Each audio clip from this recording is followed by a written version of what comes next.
Have you ever wanted to talk to Spider-Man? We're going to today on Annual Pass.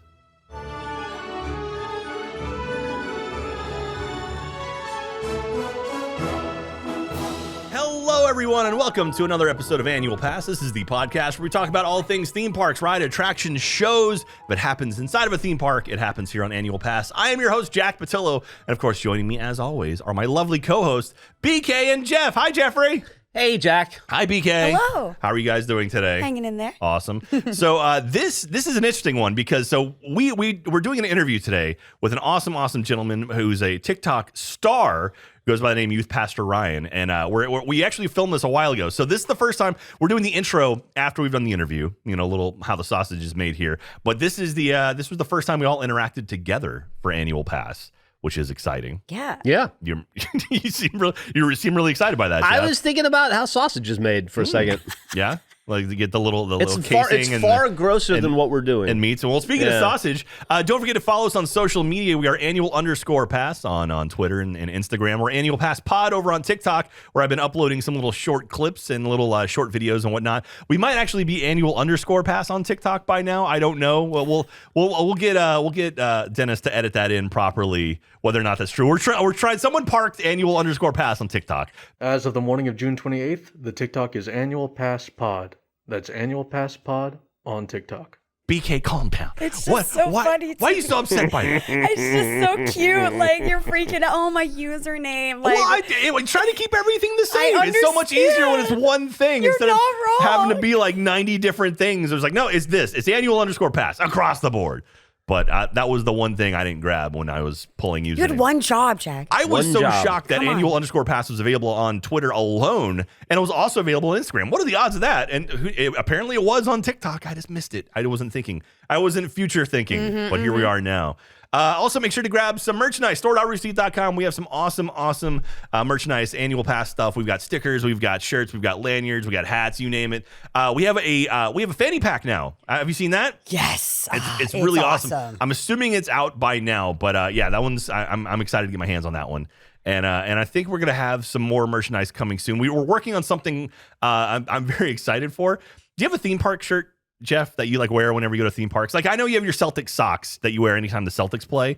Do you have a theme park shirt that you always wear all the times you go to theme parks? Yeah, buddy.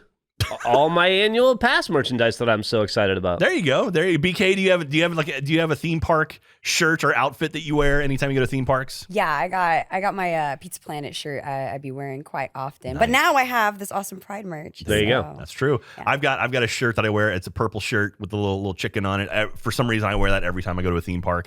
But we're working on a theme park shirt for Annual Pass holders that you can wear. Oh, awesome. So it's really cool. I like it a lot. It's very basic, but I dig it. I really like it. So that should be coming out kind of soon. Working with Tony. Yeah, okay, I'm catching up now. Yeah. I saw the shirt. That's cute. It's I like clever. it. Have you seen the shirt yet? Oh, I haven't seen the Okay, shirt. we'll show it to you soon. Okay, But anyway, we should just dive into it now. So we got a hold of Youth Pastor Ryan, who is a former cast member over at Disneyland in California. He was friends with Spider-Man. He was also friends with a Stormtrooper over at Batu at Galaxy's Edge.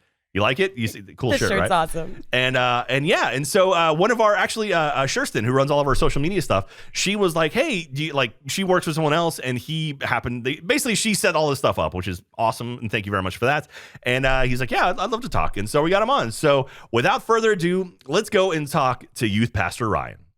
And now I am very, very happy to be joined by a special guest on the show. We've got Youth Pastor Ryan. Welcome, Ryan, to Annual Pass. Hello, happy to be here. Thanks so much for having me. Awesome. I'm very excited to talk to you. So I'm Jack, and we've got BK and Jeff joining us for this interview here. So Ryan, you have been, you obviously have worked at Disneyland out in California, and you were special friends with a couple people, with I believe Spider-Man and a Stormtrooper out there, right?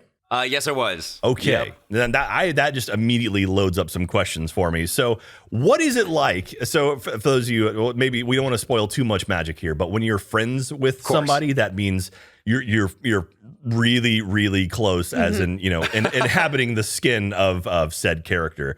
So how do you get into a role like that? How does someone end up in a costume at a theme park like that? Without getting kicked out. Please. Yeah, we're legally. So you end up going to an audition, and that's how it kind of all starts. Is there's an audition process, and for me, I had a whole bunch of improv experience, so that helped a ton. Yeah, it ended up just kind of working out. I was also an entertainment host, so that was kind of like a role where you walked around with the characters, and that also required a lot of improv and training and things like that. And so yeah, it was just kind of a real fun little process, and got to become friends with some characters. Nice. And so for those of you who like might not know sort of how the characters work at Disney, they have two different kinds of characters. They have fur characters, which are the characters that are in like full costume. You can't see their heads. You don't know who they are. And they also have face characters as well, which are literally you can see their face. So you see like a lot of the princesses and princes and whatnot. And I'm curious. So you were friends with Spider-Man for a while. Does Spider-Man actually talk, or is Spider-Man just pantomime everything? Spider-Man talks. Oh, wow. So Spider-Man is the rare, I think he's one of two right now. They're called speaking characters. So we've got like sculpted, speaking, and face. And speaking is this weird in between where it's like, we can't see your face, but you can totally talk. And so, yeah, Spider-Man was really fun because you had so much freedom with that. That is cool. Yeah, I imagine. So I know it's interesting because California, like the way California and Florida are a bit different, because in Florida, it felt like very much, if you go see a character, like they're going to stand in this spot for the next 15, 20 minutes. You can get in line, sign autographs and stuff. But it felt like to me when I've been in California, the characters have a bit more free reign to actually kind of walk around and sort of interact with the audience and like interact with the crowd. And just, did you have any like cool experiences with that where you just kind of got to wander around a bit? Or was it more like you're going to be in this location, don't leave this area, Spider-Man? So it was a lot of don't leave this location. Okay. We all had our like location sets that we could go to. However, like when we're coming on and off stage, you could have a whole lot of adventures. When I was there, Captain Marvel had just come in. And so like we also had Loki and Thor and Captain America, who's always there. And so it was just fun to kind of go mess with them. And sometimes you would just like go off the rails and be like, all right, kids, we're going on an adventure. And then you take like a whole bunch of little kids from a line, be like, let's go. So yeah, we had a lot of fun. It was cool. There were definitely some cool moments. Nice. And so you have really kind of like you're huge on TikTok, and that's sort of where we found you, was through TikTok. And I just love hearing some of your stories. And so how did that sort of translate, going from working in a theme park and just talking about stories to just this massive popularity on TikTok? Was there a direct link, or was that kind of just by happenstance? I'd have a couple videos that had gone like semi-viral for other things. I'd also worked at like kids parties and things like that because it was just a good way to make like extra money. Mm-hmm. And so I told a couple of those stories. Specifically, one that took off was there were two. It was the fact that I look identical to my buddy's wife, which is very startling. Like, yeah, he's been my best friend for like a decade now, and we lived together in college. And now I'm like, wow, I'm starting to put some things together. Yeah, it sounds like he's closer to you than you are to him, maybe a little bit. Yeah, apparently, just ever so subtly. And then I got pulled over dressed as Spider-Man coming home from a kid's party. And that's just, that's a low point. You know what I mean? Like, hello, officer. Hello, Spider-Man. Like, you're never ready for that. Man. Also, you just can't defend yourself when you're at, what it feels like you're in a skin tight outfit. Like, what are you going to say? Things are going well? No, they're not. I have a question for you, Ryan. You mentioned that you had a lot of freedom when you were running around the park, or when you were in the area you were asked to stay in. How do they verify that you're doing a good job as Spider-Man's friend? Like, are there the equivalent of like secret shopper, like maybe like people with Benjamin Button's disease that look like little kids that come and pretend to be fans to see if you're got earpieces being on, appropriate? All right, listen, he's actually not bringing joy. I repeat, not bringing joy. Get him out of here. Take him out. Yeah. No, that I would. There are definitely some little kids that I've met that have like very adult attitudes that you're like, you could be. I don't know if you work for what you speak for or how this is working out, but yeah, no. So they'd have counts, so they know how many people that you got through. Yeah. But that wouldn't really determine a whole bunch of things, because to a certain degree, you're also making people happy and things like that. And granted, you would get like I'm trying to remember what they were called. It was because we had like negative reviews or like positive reviews that people could essentially submit. And so if you got a lot of positive reviews, people were like, hey, you did great. It was really fun. And that tends to be how they kind of kept track of it. Okay. Interesting. That's pretty wild. So was there any sort of like was there like school for Spider-Man? Like did you have to go behind, like did you have to like ingest tons of Spider-Man content, or was this something that you were already a fan of that character and just kind of knew his personality already and were able to just kind of roll right into it? So I'd watched like that early 2000s Spider-Man cartoon. I don't know if you guys ever watched it, but it was solid. It was great. However, I hadn't watched anything Spider-Man until about then. And yeah, we went to essentially Spider-Man school. Like you had to get trained on like the positions that you could stand in and things like that, the way that you walk, the way that you talk, everything. So there were like certain phrases and codes that would like get me into the character. So for me, it was from Civil War, because it was weird because we were dressed like Andrew Garfield. We were dressed like a mix between Andrew Garfield and Tobey Maguire, but we were supposed to be playing Tom Holland's version of Spider-Man. So it was this weird collective. And so the voice for me was always getting into it was, dude, you have a metal arm? That's so awesome. From Civil War. Yeah. Oh man. Yeah. So that was like your trigger to kind of like throw yourself into that character. I like that a lot. Now when you were there as Spider-Man, were you pretty much just doing like, just meet and greets and whatnot, or were you in parades as well? Like, or was it pretty much just like your sign stuff and go from there? It was a lot of meet and greets and signing stuff. Okay. So during the meet and greets, they can definitely have signing stuff, and that's always cool to like learn a signature. Yeah, because I was gonna ask about that. Yeah, it's really detailed, and you have to learn exactly how the signature is signed, and everyone knows how to do it. And so it's kind of a cool thing to be like, oh, all right, this is how this goes now. I can still do the signature. It's kind of a fun thing. I wonder who determines what Spider-Man's signature is gonna be. Mm-hmm. Like creates the Spider-Man, like the Peter Parker signature template that everybody must follow. I am also curious. I want to say it's someone probably in Imagineering that's just really good at calligraphy, I guess. But like, I don't really know, because it definitely wasn't. I don't know if it was someone from Marvel. I don't know. It's got to be. They got to cross-reference or something. You got to make sure that it lines up. I'm just curious how you hold the pen. That's always my question. Okay. Like, you're in suit, gloves on. What's your strat? Is it on the knee? Is it up in the sky? How are you? Do you like tell the kid to turn around and sign on their back? Yeah, like how do you do that? Yeah, so there's a lot of it. So as Spider-Man, it was pretty easy because the gloves are made for like your hands. But I also did other characters. I did other sculpted characters like Goofy and Tigger and things like that.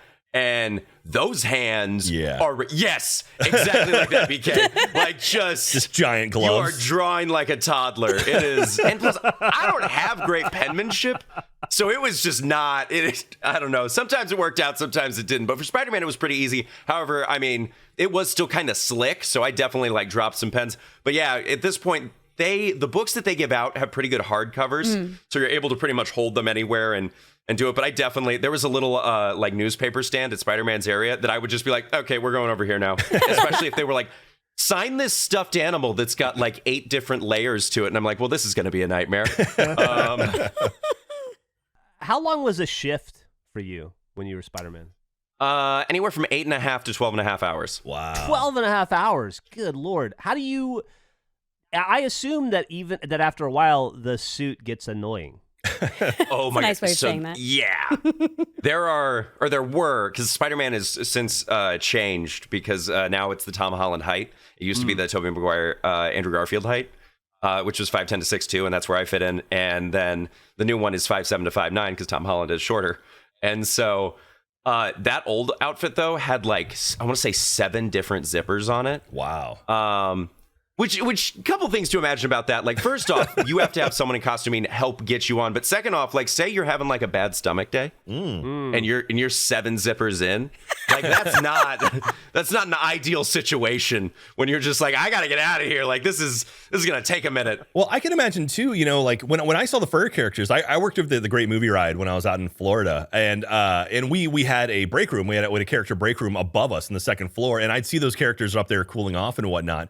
But if I'm not mistaken, most of the fur characters actually had cooling devices in the suits, either ice or some sort of air conditioning in them. But with Spider-Man, there's not a lot of hiding anything in that. Skin tight, baby. So was there any tricks to keeping yourself cool in the California heat?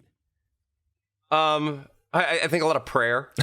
Really, no, yeah, no. There was no special secret to it. I mean, the suit could breathe okay, but there were 5 layers to it. Wow. So it was like once you're at the 5th layer, it's like this is just too much. And it was hot. There were definitely some days where, for me, the way that I sweat is either I am not sweating at all or I am a fountain. Okay. There is no in between. And unfortunately, there were certain days where it was like 104, and it's like, well, Spider-Man looks like he has been fighting a lot of crime. He's very tired. Well, okay. Also, too, like, so those costumes were those costumes like custom made to you, or was it kind of like we've got 10 of these things and you just whatever? Today's Monday. This one's yours today. In the suit. Yeah. Yeah. It was Parker up. Yeah, but pretty much. Yeah, it was definitely the second one. It was a one size fits all. Wow. And there were, oh man, I want to say by the time I was doing it, there were probably 5 suits left, and there were 5 suits. We had 2 people a day, so imagine that. Oof. Yeah, there was a lot of laundry getting done. Yes, yeah. BK, the X out of it's time to go. Ooh, yeah. I mean, when I worked, when I was in Disney MGM Studios, there's a costuming department that's actually really impressive. So the way it works, for those who might not know, you're not required to wash your own costume. So what you would do is you literally would go, and when I was there, you could check out 5 sets of costumes. So you'd go I would get my shirt, get my pants, get my hat and suspenders, and then they would literally have a barcode. They'd scan your ID, and then they scan the barcode. At the end of the week, when you're done, you have your 5 costumes, you bring them back, they scan them back in, like, okay, you can get 5 more. So I imagine, though, something like Spider-Man probably doesn't leave the facility, right? I imagine that stays there at all times. Yeah, that would be a lot of faith if they just let us take it home. And that sounds like a disaster waiting to happen. Yeah.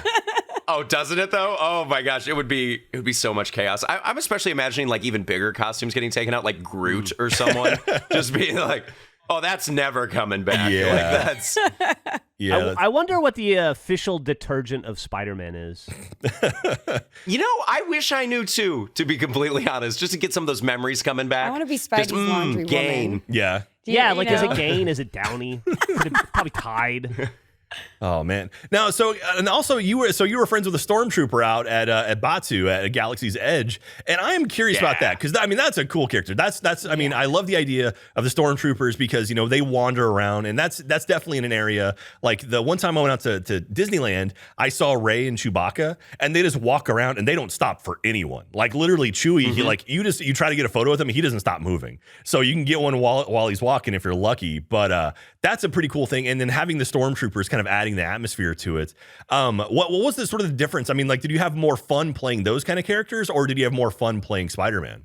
I think I had more fun playing Spider-Man. Okay. It felt more free and like more open, and there was a lot of like, because I was at like the Marvel Land, there was a lot of people to like play with that also had a lot of freedom. However, being a Stormtrooper was also awesome. There were some cool things. You get to walk around with a blaster and get to like arrest people and things like that. It's just a great time. Plus, there's Vi Marathi there. I don't know if you're familiar with her as a character, but she's part of like the Batu lore. Okay. And she's supposed to be a spy, and so you're in a constant game of hunter be hunted with her, and so it's just really fun to be able to go like, okay, we got to go search for Vi. And like some of those other Stormtroopers would come back and be like, she's near the Falcon, go get her. And it's like, okay, here we go.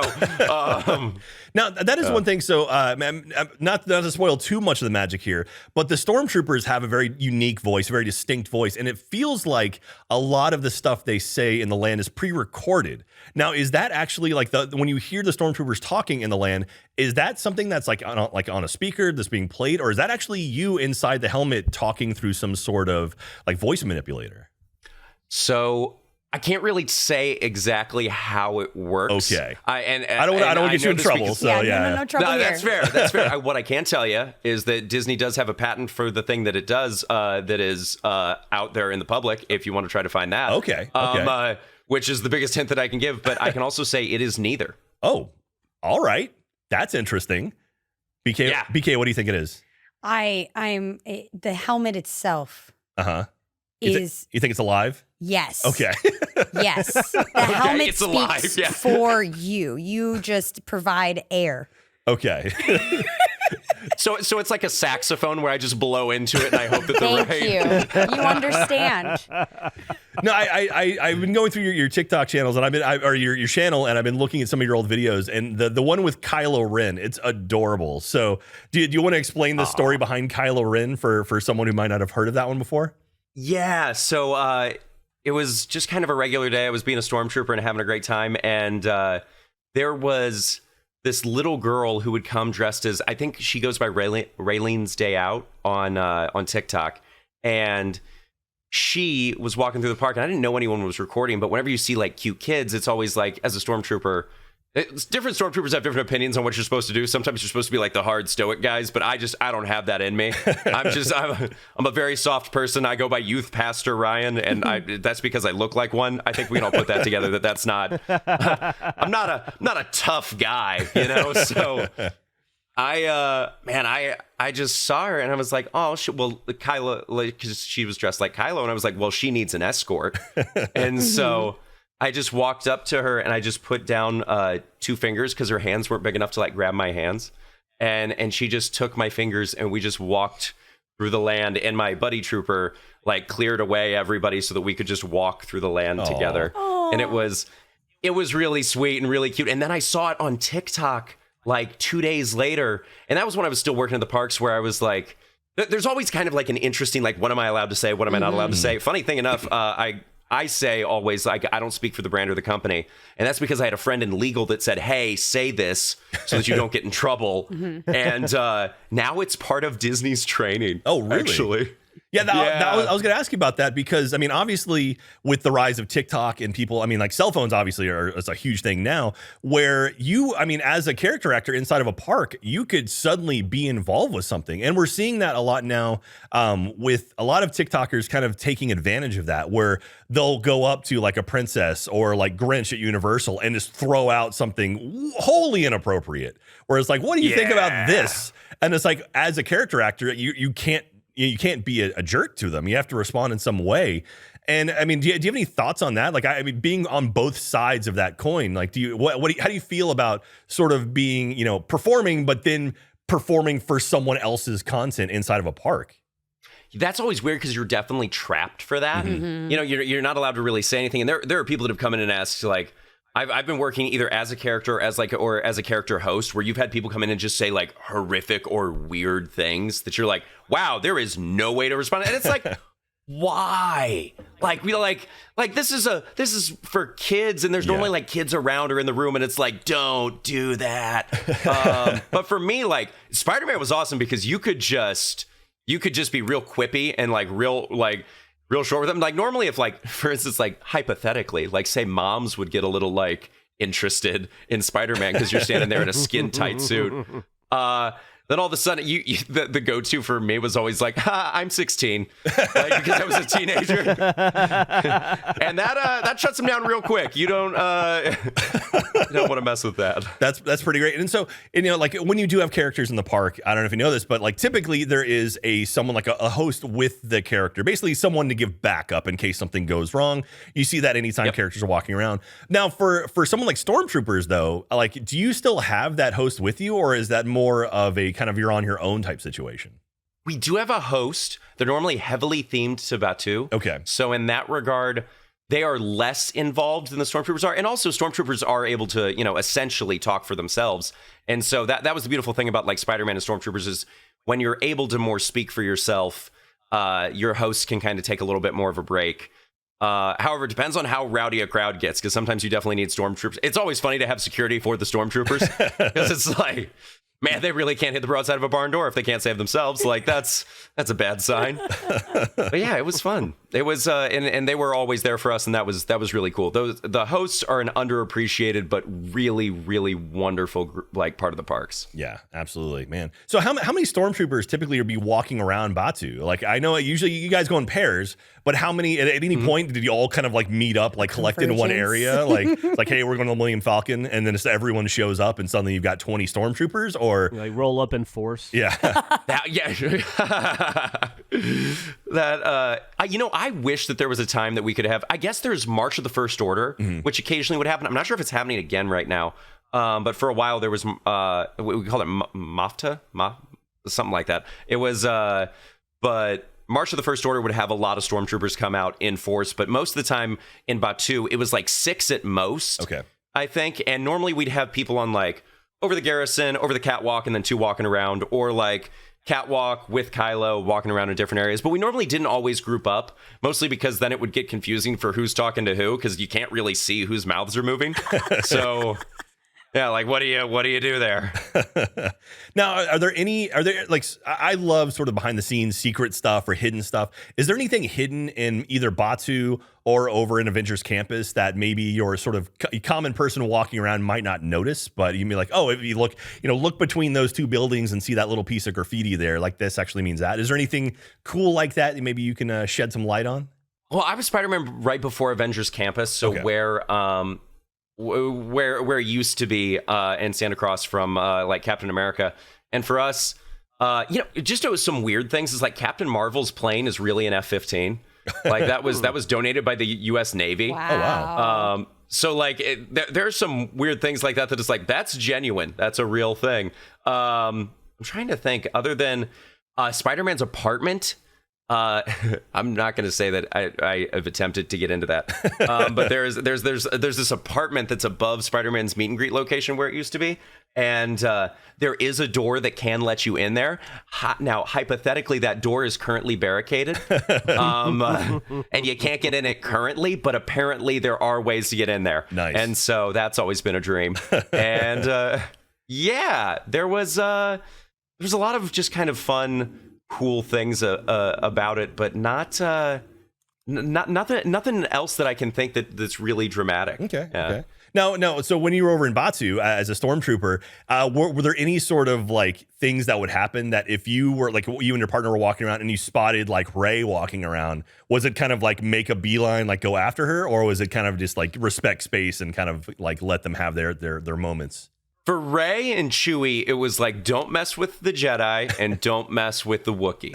Like it's that Han Solo quote of you let the Wookiee win. Yeah. Because he's big and he's so big. So for us, it was always like, if you see him, you're like, I don't see him. I definitely don't see him. But if it was Vi, the spy, it was always like, see her go. Okay. Yeah. And normally there were different ways that we would try to like split up and corner her. And normally she was way better than us because like the armor's so clunky that it's just like you can hear a Stormtrooper coming. It's not subtle. Mm-hmm. So yeah, that was fun. Nice. And also, okay, so I've got one last question for me. The Galactic Star Cruiser opened up not too long ago in Florida, and I'm curious, did you hear anything about that when you were out there as a character actor? Was that something that they were like casting the people inside of there? Because there are characters that interact with the guests and whatnot inside the Galactic Star Cruiser, and that's a really kind of almost a LARPing experience. Like there's a whole story going to it. Were they looking for people in the parks that maybe had experience already, or was that something wholly different from what you worked on? That's mostly East Coast. East Coast and West Coast are pretty separate. Okay. And so because of that, like we heard about it, but it wasn't something that we were necessarily, I mean, if we wanted to transfer to Florida, we can offer to do that. But it's one of those things where that's, you're uprooting your whole life to go do Galactic Star Cruiser, which I'm sure that there are some people that definitely want to do it. Mm-hmm. But for me, that wasn't on the table. But it did seem really cool. I had a couple friends that are cosplayers that ended up like that I've known through TikTok that were invited for the opening and the premiere and stuff like that, and they had a blast. They thought it was awesome, and so I've heard really good things about it. Yeah, for everything I've heard about it is kind of like you get what you give. So if you're like into it and buy into it, you can really have a great time. Otherwise, it's kind of like, oh, you're gonna do line dancing in the foyer. So it's kind of what you want to do. Like go for it. So. But BK, you have any more questions for Ryan before I let him get out of here? Oh man, I just Disneyland Superior. Are you even allowed to have favorites? I'm curious. Like, are you allowed to say I might like Disney World more, or is it in your contract that you have to like actually support where you are, where you stay, red tape? I need to know. I need the questions home you team can't advantage. Answer. Thank you. Yeah. So I'm biased. I'd say for Disneyland, it was, I think I've been to both. I've had fun at both. I think Disneyland is doable in a day, which is nice because it feels reasonable. Mm-hmm. Disney World is just so, I mean, one is quite literally a city and the other one is a park. Mm-hmm. You know what I mean? And I think that's the difference there. And so it depends on what you're looking for, but I really enjoyed Disneyland. And the nice thing is we were able to do Marvel out in Disneyland, and you can't in Disney World because there's a contract that splits on the Mississippi River. Yeah, Universal has it all. Which is so strange weird. that they were like, it's the Mississippi. That's what determines it. Like, what So year weird. is it? Well, yeah. Oh, we need a line that's not us drawn. So this landmark is our line. Yeah, this one splits the country in half, so we'll call that. No, it is interesting that you go to Universal in Florida and you see two massive Disney properties, and in Marvel and also The Simpsons are both owned by Disney, but it's like, oh, they exist inside Universal Studios on the East Coast. So that's a bit strange. One last question for you. I was thinking about, so we have a lot of pass holders out there, like a lot of our listeners who are maybe thinking about possibly getting into like a career working in parks and whatnot. How would someone go about landing a role as a character inside a Disney park or somewhere like that? So if you want to be a character, it's DisneyAuditions.com. They've got a list of like all of the auditions that are upcoming and things like that. If you're trying to be a face character, you definitely have to look like the characters that you're portraying. Being sculpted characters, you just have to fit a height range. Okay. And that's very available on their website and things like that you can see. And yeah, it's a fun experience. There's definitely some cool things to be learned about, and it's kind of cool to see behind the magic, and it's also really wonderful to like make some kids' days. Yeah. That's pretty Do amazing. you think I could pass as Pocahontas? You could rock Pocahontas. Maybe. I could see that. Yeah, I could totally. try it. Yeah. What if they do face characters for Avatar?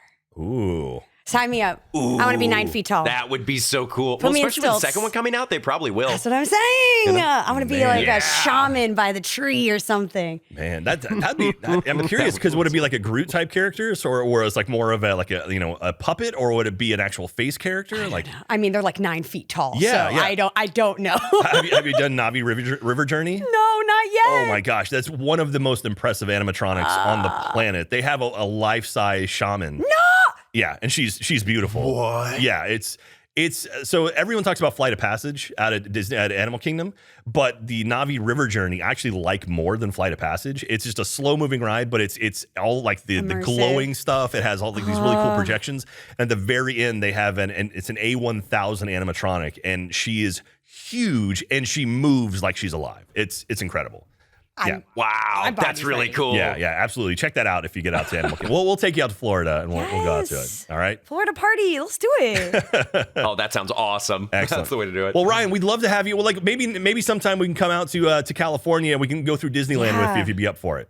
Oh, absolutely. I think that'd be fun. And I'll be able to show you guys some of the ins and outs of what's behind the park. That'd be great. We'll make some TikTok content as well with you, and you can show us the ropes there. Sounds good. Be happy to do it. Excellent. And if people want to follow you on anywhere on the internet, where would they go to see your stuff? Either Youth Pastor Ryan on TikTok and Twitch, or Ryan Kelly Comedy on Instagram. Wait, you're on Twitch? Let's go. Yeah. All right, okay. I love streaming some stuff. Heck yeah. All right. Well, we'll absolutely have to play some games together too. So excellent. Well, Ryan, thank you so much for joining us today on Annual Pass, and we'll let you get back to it, but we'll talk to you soon, okay? Sounds good. Thanks for having me, guys. Thank Have you. a good Absolutely. So nice to meet you. That was cool. I love getting those peeks behind the scenes and asking questions about stuff. I'll figure out someday how the voice stuff works at Star Wars. But other than that, that was really cool. I like that a lot. I like talking to that guy. Yeah, he's a funny gentleman. Yeah, I enjoyed him. Yeah, it makes sense why he's so successful over on TikTok. Totally. And make sure to follow him over there. It's Youth Pastor Ryan. He's a hilarious guy. He's got some really, really great stories. Really sweet. Yeah, he is. He's definitely my speed, where he's like kind of just a super friendly, happy-go-lucky kind of guy. He's like if ska was a person. I think He definitely fits well in the rogues gallery of annual passers. Yeah. We've been so fortunate that everyone we've talked to and around the kind of the spectrum of annual pass has been so friendly and so nice and so warm and welcoming and gentle. So and that's why I love doing this podcast. Heck yeah, it's so good. It's such a nice, refreshing, heartwarming thing. And so but that's pretty much going to do it today. Make sure to grab some stuff, some shirts over at store.roosterteeth.com. We got all the Pride merch up there. We got the fanny packs. We got a bunch of great stuff up there. And I was supposed to ask you a question. So I ask you a question of all you beautiful pass holders, and then you go over to roosterteeth.com. You answer that question in the comments of this episode, and we're going to do a live stream in July, and we're going to pick some of our favorite answers, and then randomly select someone to get an autographed theme park map. Nice. And you get one where you'll be signed by all three of us now, which is exciting. And so my question for you this week is, if you could be friends with any theme park character, who would you be friends with? So and height doesn't matter because I know a lot of times, like, if you're short, you can't be important. You can't be friends with Goofy, or if you're too tall, you can't be friends with Mickey. Height doesn't matter in this universe. So who would you want to be friends with as a character? It could be a face character too. If you want to be Gaston, you could be Gaston. I don't care. I mean, like, whoever you want to be. Jeff, do you have anyone that you would like to be friends with? Yeah, absolutely. Who would that be? Donald Duck. Oh yeah, yeah. You like walking around no pants on? Yeah. Yeah. Your style. I mean, I got feathers. Jeff walking around naked. Yeah. Yeah, Donald's I like Donald. He's sassy. It is Yes. hard to find someone cooler in the Disney universe than Donald Duck. Scrooge doesn't hit. Yeah. Scrooge okay. But Donald Duck's like the OG. Yeah. Okay. Donald's Scrooge is more niche. True. Yeah. BK, do you have anyone you would want to be friends with? Anyone in particular? Absolutely. I would love to be friends with Kida from Atlantis. Ah, okay. Yes. Nice. I want to be out there living my best life as a brown queen. That would be pretty badass. It'd be awesome. Is Atlantis a movie? Yeah, it's a cartoon. Oh Jeff. my God, Jeff. God. Is it good? It's really good. It's really good. Disney one? It is Disney. Oh my God. It's like 90s Disney, Jeff. It's really good. Was it that, or was it Treasure Planet that Michael J. Fox was in? That's Treasure Planet. Okay. Okay, I'm getting them a little mixed up. Treasure Planet. Oh my. Yeah. Mother No, I've seen them all. It's been a while. This since I've one seen it. hasn't. No, This is no. where I'm losing it. I didn't know it went this deep. Yeah, Jeff I had no idea. Jeff has no inner child. He murdered his inner child. You slaughtered it. I'm trying to drag it out of him by taking him to theme parks and hopefully that makes giving him a little sense. like wonder in his eyes. That makes sense. I didn't murder my inner child. The circumstances of my life in the 80s did. It was different. Did Gen Xers not have inner child? You just kind of grew up angsty and Yeah, Totally. We were told that was superfluous and it wasn't for us. Yeah. it's just like Kurt Cobain's no childhood for you, young They Gen sprinkled. Xers. Here's your flannel. When you're born, they sprinkle cynicism dust on you and then they smack you on the butt. Yeah. Oh man.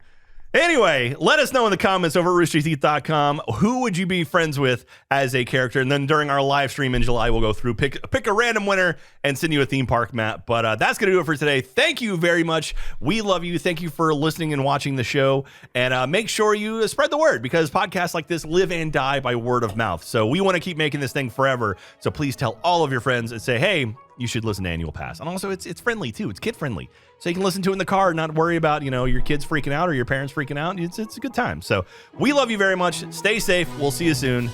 Bye. Bye.